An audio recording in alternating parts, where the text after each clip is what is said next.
Syria की बात करेंगे कि राज्य के 54 साल सिर्फ 10 दिन के अंदर ही कैसे सिमट गए। अमेरिका इजराइल का क्या रोल है। जितनी भी लड़ाइयाँ हुई हैं इजराइल की, सीरिया से काफ़ी हद तक इजराइल दबा रहता था, क्योंकि सीरियन जो आर्म फोर्सेस हैं बहुत प्रोफेशनल मानी जाती थी। अनरेस्ट सीरिया में 2011 से चल रहा है। करीब एक साल की लड़ाई के बाद हमास वीक हो गया, हिजबुल्लाह वीक हो गया। असाद परिवार था, ये एक शिया परिवार, सुन्नी मेजॉरिटी है। रूस कहीं ना कहीं यूक्रेन लड़ाई में काफ़ी हद तक प्रीऑक्यूपाइड है। ये जो दबे हुए ग्रुप्स थे सीरिया के उनको मदद मिलने स्टार्ट हुई तुर्की से। असद के परिवार को बचाने में रूस की क्यों भूमिका है। उसका एक नेवल बेस है वहाँ पे, रूस के ने अपने एयरबेस बना रखे हैं। ये जो सरकारें पलटती हैं, तख्ते पलटते हैं, इस रीजन में कॉमन है। हमने लीबिया में भी देखा, हमने इराक में भी देखा। रूस डायरेक्टली और ईरान इनडायरेक्टली इनकी असाद परिवार की मदद करता है। जो भी सीरिया चलाएगा वो कहीं ना कहीं फिर दोबारा लड़ेगा इसराइल से। ये जो अपॉर्चुनिटी मिली इसराइल को, उन्होंने दोनों हाथ से उसको एनकैश किया। जितने स्ट्रेटजिक एसेट्स थे सीरिया के, जितने स्ट्रेटजिक एसेट्स थे, वो सारे के सारे ध्वस्त कर दिए इसराइल ने 2 दिन के अंदर। इसराइल इतने मोर्चों पर एक साथ कैसे लड़ पा रहा। इसराइल को भी नहीं पता था कि इतनी जल्दी और इतनी फास्ट 4 बड़ी जंग हुई हैं जो इसराइल ने लड़ी हैं पीछे। इसराइल ये चाह रहा अमेरिका के थ्रू कर रहा है कि वो सारे जितने उसके दुश्मन है सबको एक साथ निपटा के एक साथ खत्म कर दे। सरकारें रह जाएं वो ऐसी सरकारें हो जो उस पर डिपेंडेंट हो। जो पिछला 1 साल गया है, ये आने वाली सदियों में हिस्ट्री की किताबों में पढ़ाया जाएगा। नमस्कार दर्शकों, दर्शना शो में आपका बहुत बहुत स्वागत है। आज हम एक ऐसे मुद्दे की बात करेंगे जिस पर आप बहुत चर्चा सुन रहे हैं। सीरिया की बात करेंगे और आपको एक एक पहलू पर डीप जानकारी देंगे। सीरिया में असद सरकार या कह लीजिए उसके परिवार के राज के 54 साल सिर्फ 10 दिन के अंदर ही कैसे सिमट गए, कैसे तख्ता पलट हो गया। इसमें रूस का क्या रोल है, अमेरिका इजराइल का क्या रोल है और तुर्की का क्या रोल है, ये सारी चर्चा हम यहां पर करेंगे। आप ये समझ लीजिए कि अगर आपने पॉडकास्ट देख लिया तो आप इन डेप्थ जान जाएंगे इस पूरे रीजन में आखिर क्या हो रहा है। हमारे साथ इस पर बात करने के लिए हैं air marshal Sanjeev Kapoor. Sir बहुत बहुत स्वागत है आपका। Thank you very much. Sir, ये सीरिया में जो कुछ हुआ, क्या ये अचानक हुआ या ये पहले से सब कुछ चल रहा था? क्या हुआ एक्चुअली, कैसे पूरी रिजीम इतनी जल्दी बदल गई? सीरिया एक बहुत इम्पॉर्टेंट देश है इस रीजन में, और जितनी भी लड़ाइयाँ हुई हैं इजराइल की, उसमें सीरिया से काफ़ी हद तक इजराइल दबा रहता था, क्योंकि सीरियन जो आर्म फोर्सेस हैं बहुत प्रोफेशनल मानी जाती थी। और 1967 की लड़ाई में इजराइल ने गोलन हाइट्स पे एनेक्स किया। तो गोलन हाइट एक ऐसी पहाड़ी है जो कि काफ़ी हद तक अंदर देखती है, और जो सबसे ऊंची पहाड़ी है सीरिया में उसको माउंट हरमन बोलते हैं, HERMON। ये जो पहाड़ी है ये उस इलाके की सबसे ऊंची चोटी है और उसका हाइट है 9300 फीट। अब जैसे आपको मालूम है कि मिलिट्री में, आर्मी में स्पेशली, जो ऊंचाई वाली चीज़ें होती हैं उस पर हर कोई कब्जा करना चाहता है, क्योंकि वहाँ पे आपके रडार लग जाते हैं, आर्टिलरी की गन्स लग जाती हैं, अपर हैंड होता है और आप काफ़ी हद तक दुश्मन की टेरिटरी में देख सकते हैं। ये हम करगिल वाले से एग्जाम्पल सकते हैं। तो हुआ यूं कि ये जो लड़ाई चल रही है पहले स्टार्ट हुई 7 अक्टूबर से इजराइल हमास की। उसके बाद कहीं 3 महीने में हिजबुल्लाह पूरी कहानी में आ गया, और फरवरी से पीक से हिजबुल्लाह के साथ लड़ाई स्टार्ट हुई। फिर कहीं सितंबर में जाके ईरान इसमें आ गया, और ईरान के जितने भी टारगेट्स थे, जो बहुत बड़ी स्ट्राइक हुई 25-26 अक्टूबर की रात इजराइल की तरफ से, जिसमें 100 वायुयान गए, इन्होंने इस पूरे हिस्से के जो एयर डिफेंस के इनके रडार्स और सेटअप था उसको ध्वस्त कर दिया। सीरिया भी उसमें इंक्लूडेड था। अच्छा। और ईरान के भी, और इसका जो रास्ता है। तो अब यूँ हुआ कि करीब 1 साल की लड़ाई के बाद हमास वीक हो गया, हिजबुल्लाह वीक हो गया, और जितने भी इनके वो हैं, तो सबसे पहली जो जंग होती है उसमें जो हवाई सुपीरियरिटी होती है वो बहुत मायने रखता है। आप उस हवा में अपने हवाई जहाज बिना किसी रोक टोक के उड़ा सको, उससे जो ज़मीनी चीज़ें होती हैं वो बहुत आसानी से मिल जाती हैं। तो इजराइल ने ये हासिल कर लिया। अब ये चीज़ें जो लड़के ली जाती हैं, उसका अच्छा विकल्प यह है कि वहाँ की जनता खुद ही तख्ता पलट करे, वो बेहतर रहता है। तो उसके हालात बन रहे थे, क्योंकि अनरेस्ट सीरिया में 2011 से चल रहा है और रूस ने पहली बारी इस एरिया में हस्तक्षेप किया।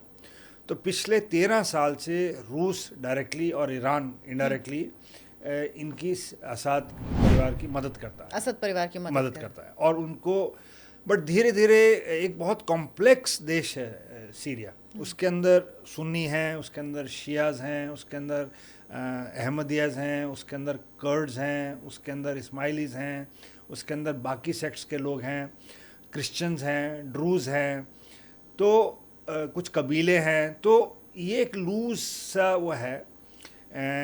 और इसमें जो असद परिवार था, ये एक शिया परिवार था, बट सुन्नी मेजॉरिटी है। तो कहीं ना कहीं ये जो दरार थी इनकी, वो पहले से ही एग्जिस्ट करती थी। अब हुआ यूं कि रूस कहीं ना कहीं यूक्रेन लड़ाई में काफ़ी हद तक प्रीऑक्यूपाइड है और उनके अपने जो असेट्स हैं, जो अपने रिसोर्सेज हैं, वो थोड़े स्ट्रेस्ड हो गए हैं।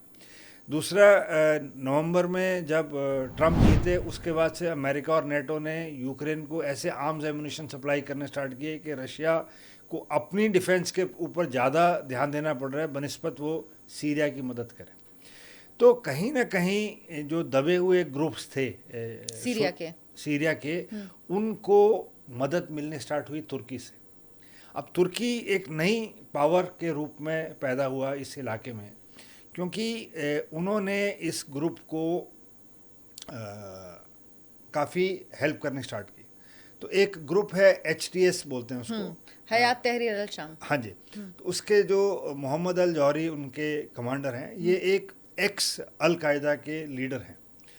तो इनके ऊपर US सरकार ने $10 मिलियन का इनाम रखा हुआ है। देखिए कैसे पॉलिटिक्स में और कैसे जियो पॉलिटिक्स में चीज़ें चेंज होती हैं। जिस व्यक्ति के सर पे $10 मिलियन का इनाम, उसी को अब मदद कर रहा है अमेरिका। हाँ जी। तो अब उन्होंने देखा कि ये इस एरिया का बहुत मजबूत सेनापति है, इसकी मदद करनी चाहिए। तो उसने फिर जो छोटे छोटे वॉरलॉर्ड्स हैं, जो छोटे इनके दल हैं, उनको मिला के एक बड़ा सा दस्ता बनाया और ये कूच कर गए।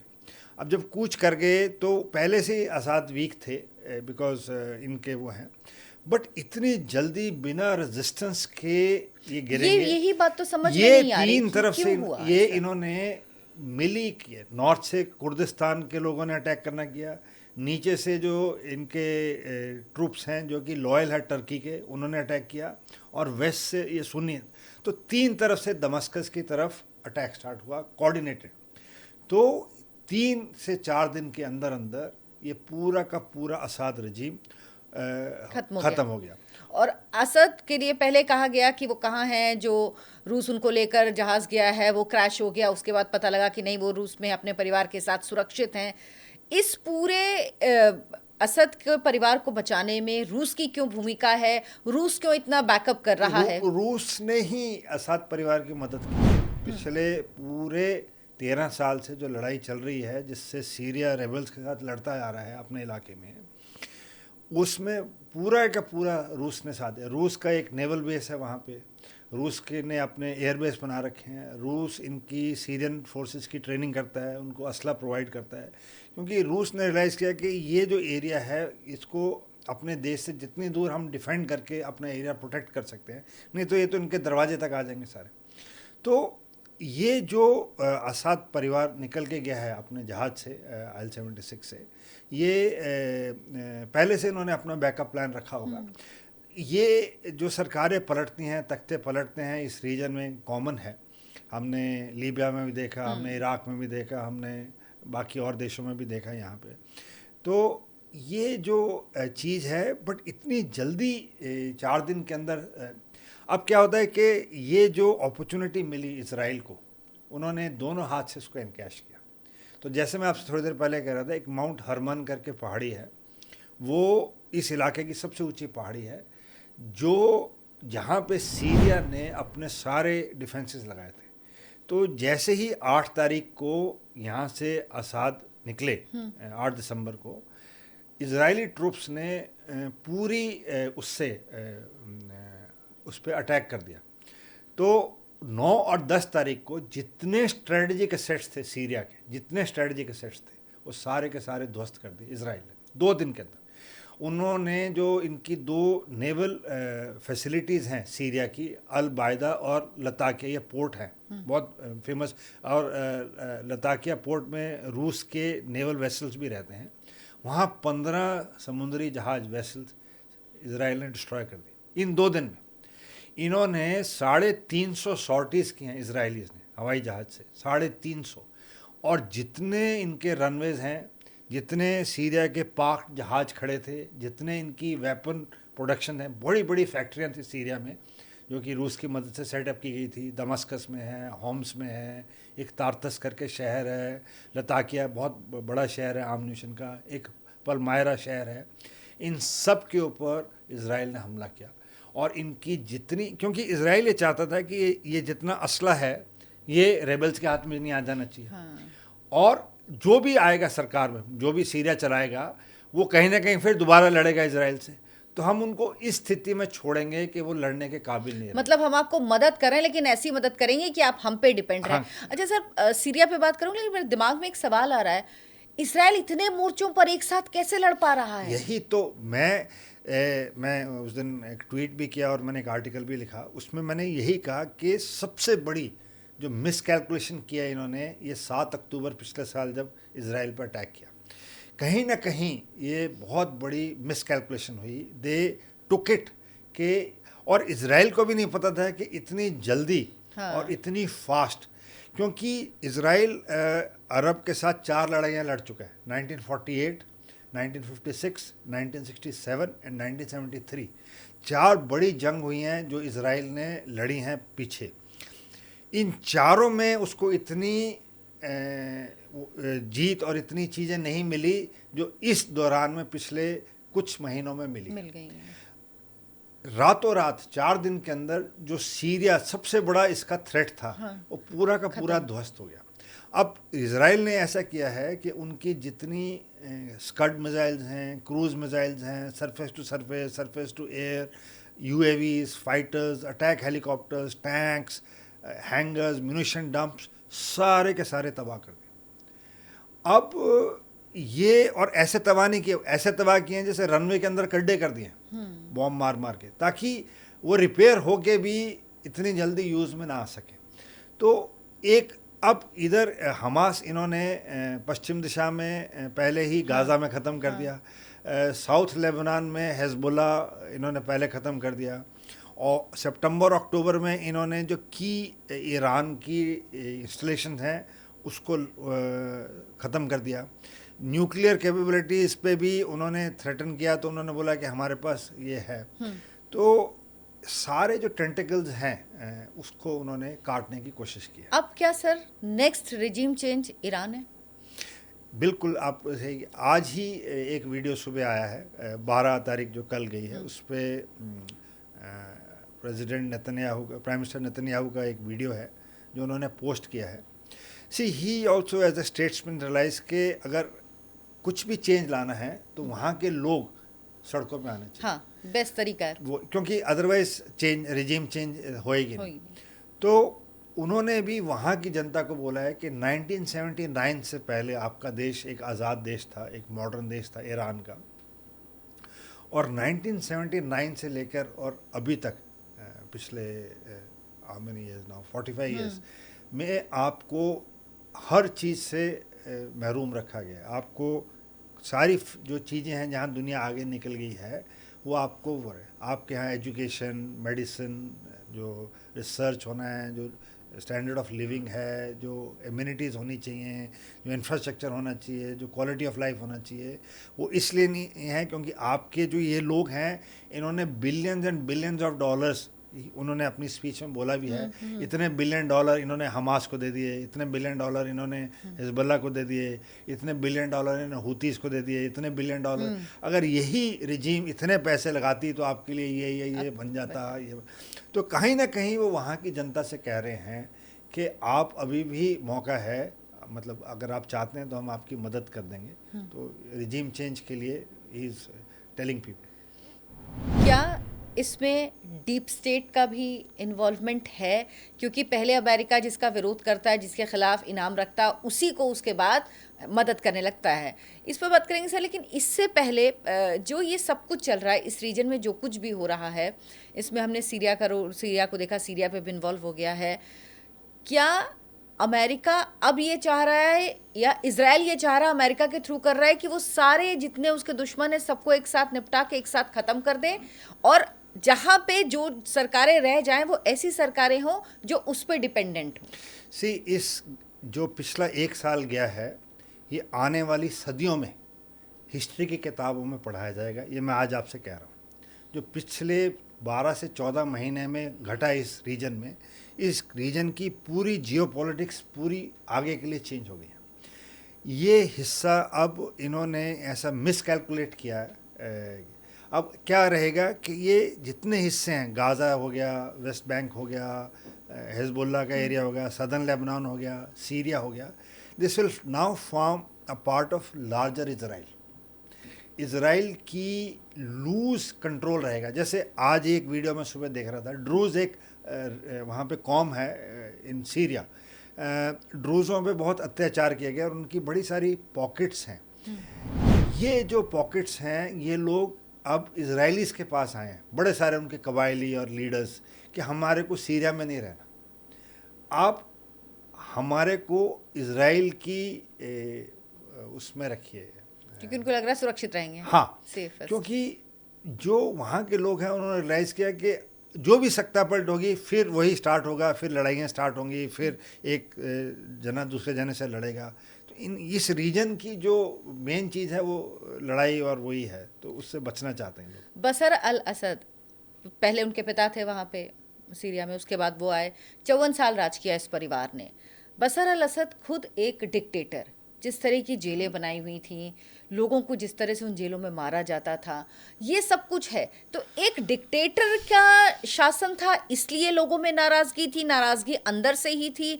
बशर को लेकर सीरिया के लोगों में क्या सेंटिमेंट था?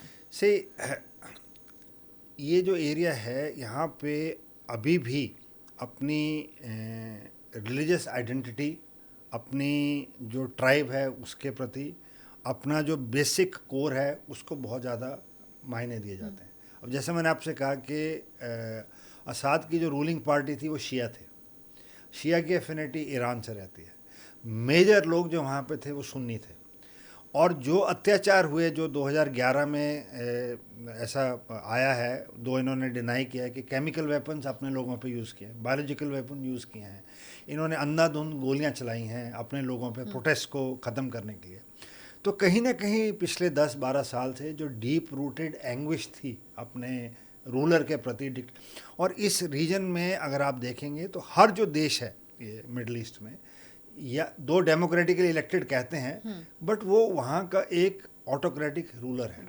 चाहे वो सद्दाम हुसैन हो, चाहे वो गद्दाफी हो, चाहे जो भी वहाँ का, चाहे हुस्नी मुबारक रहा हो, हसनी, हर कोई, बिकॉज एक इनहेरेंटली एक लॉलेस सी सोसाइटी है, और उसमें जो टिपिकल डेमोक्रेसी है वो काम नहीं करती है। तो इधर इस रीजन में बहुत बहुत सालों से, सेंचुरीज से जो रूलर रहता है, आप उसको कुछ भी नाम दीजिए, चाहे प्राइम मिनिस्टर बोल दीजिए, चाहे प्रेसिडेंट बोल दीजिए, चाहे किंग बोल दीजिए, चाहे प्रिंस बोल दीजिए, कुछ भी नाम दे दीजिए, है वो dictator.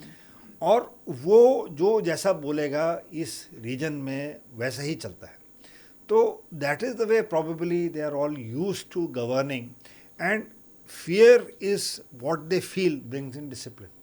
So to discipline the people, उनको जिस तरह से वो चाहते हैं काम कराना, तो उनको लगता है कि डर होना चाहिए, और उसका तरीका यही होता है कि लोगों के साथ अमानवीय व्यवहार करो। ये नहीं सोचते हैं कि जब आप किसी, कहते हैं ना, किसी को इतना मत डराओ कि उसका डर खत्म हो जाए। Correct. तो ये इतना डराते हैं कि डर ही खत्म हो जाता है, फिर वही लोग आपके खिलाफ खत्म हो जाते हैं।